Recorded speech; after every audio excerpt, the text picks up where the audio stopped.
In this video, I'm about to show you how to get StreamYard. First, visit the official StreamYard website on your browser. StreamYard is a professional live streaming and recording studio in your browser.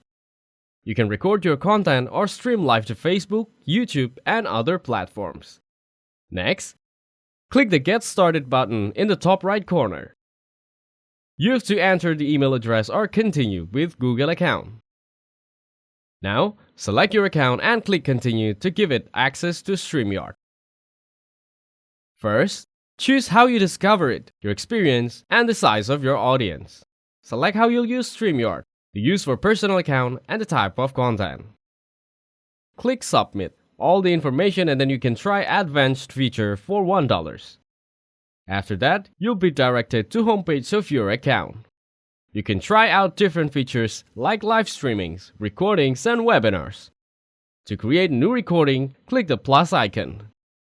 Following that, enter the title and the other settings for recording and click Create Recording.